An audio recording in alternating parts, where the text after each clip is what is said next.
Dr. Wilson, this show is all about sleep, but your research actually focuses on memory. Will you kick us off by explaining how you define memory? Memory, when it comes to human cognition, we really think of as something more than storage and retrieval. It's really how we learn from experience. And so one way of thinking about it is we're constantly trying to predict the future. We want to make good decisions. We've done things in the past, we want to learn from them. And so how do we do that? What might you do? You would go through the world, note things that had happened. When I saw this, I saw the light turn red, I saw the car stop. When you got back home, you're sitting and relaxing, you go back, you review the notes, and you try to figure out what it all meant. So then can you walk us through the fascinating way you discovered the connections between memory, as you described it, and sleep in your own research? Science is often about unexpected discovery, just serendipity. You're doing something, you see something that you didn't expect, and you think, gee, that's kind of odd. I was doing experiments on memory, studying a part of the brain called the hippocampus. And the hippocampus is really, it's a brain area that's critical for memory formation and processing of experience.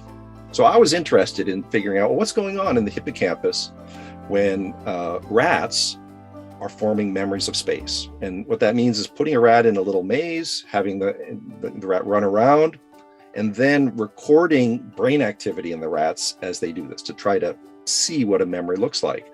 Now, what we're seeing is the activity of individual neurons, brain cells. We record those by putting in little electrodes. So I had done this experiment. The rat was, finished with his little maze run. And routinely, I would take the animals off and then put them in a little holding area just, after the experiments. And so I could hear brain activity in the rats. I could listen in, just like you tune in your little audio amplifier, except, instead of, tuning to your favorite radio station, I had tuned into, the hippocampus station. I was listening to brain cells. It's a little pop. You hear this little pop, pop, pop, pop, cells firing. And I can hear that. I get this pop, pop, pop. Very distinctive sound. You can kind of tell, it's like you can tell the difference between, music and static. Are you tuned in? Am I listening to a song? Yeah, because it has a certain structure. Same thing with brain activity. It's sort of the music of the brain. So I've taken the animal off and he's just kind of resting. And I hear this just kind of pop, pop, random pop, pop, pop. And I'm doing my business. All of a sudden I hear brain activity that sounds very much like the animal's running. Sounds like he's gotten up and he's running around. Now, I'm a little bit concerned. And so I turn to look to see what's going on. And the rat has not jumped off the platform. He's not running around the room. He's just curled up in a little ball and he's asleep. He's asleep, and I'm listening to brain activity during sleep that sounds just like he's running. And when I look at the activity, it turns out he's in REM sleep. Now, REM sleep is one of the stages of sleep that we experience dreaming in. So I'm thinking, hey, that's pretty interesting. This rat is dreaming, and the sound of the brain activity during dreaming in rats sounds like the rat is running. And so that kind of kicked it off. And what I did, I went back and looked at it. Indeed, it turned out the rats were replaying, running through their recent experience during sleep. They were playing back the patterns of activity that had occurred when they were running in the maze during sleep. Are you saying you can actually see what the rat is seeing or what the rats are seeing while they're asleep? That's the really kind of astonishing part. When you go in and you record brain activity, you see these patterns of brain activity that occur when the animal's running, and the patterns reoccur. So we're just looking, it's kind of like you look at a television screen. You say, oh, look, I see, here's a picture of Dr. B. Well, yeah, it's a picture of Dr. B. But when you get up really close, it's just a pattern of dots, right? It's little pixels.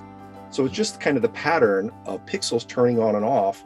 That makes it, when you have enough of those, you can see an entire image. Well, it's the same idea when we record in the brain. It's just that every pixel is like a brain cell. And so we're looking at patterns. It's not just memory patterns that reappear during sleep. It's the sequence of them. They're replaying like short little movies in their head. I would say, yes, they're dreaming.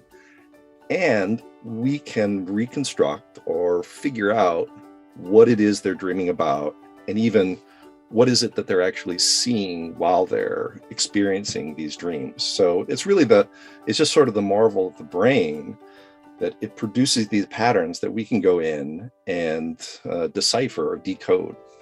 Where does the research go from here? And what are the next big questions your lab is trying to answer, and the field in general? In the end, the question of sleep is really kind of the question of what does it mean to be us, right? What defines us? We're defined by our experience, kind of what we remember, but also how our experience and what we remember influences what we do, the decisions that we make. And ultimately, we believe that a significant part of that processing goes on during sleep. I kind of refer to it as the wisdom model. We sort of think about, wisdom is kind of the ability to make good decisions without actually having direct experience. It's like, when you're young, maybe you try to, you do things, you make a mistake, you think, man, I'm not going to do that again, right? It's called learning from experience. And so the ability to actually make good decisions without having to suffer the pains of poor decision making, that's kind of what makes someone, you could say, wise. That's what makes a brain effective. And that is, it has an effect, it has a good model.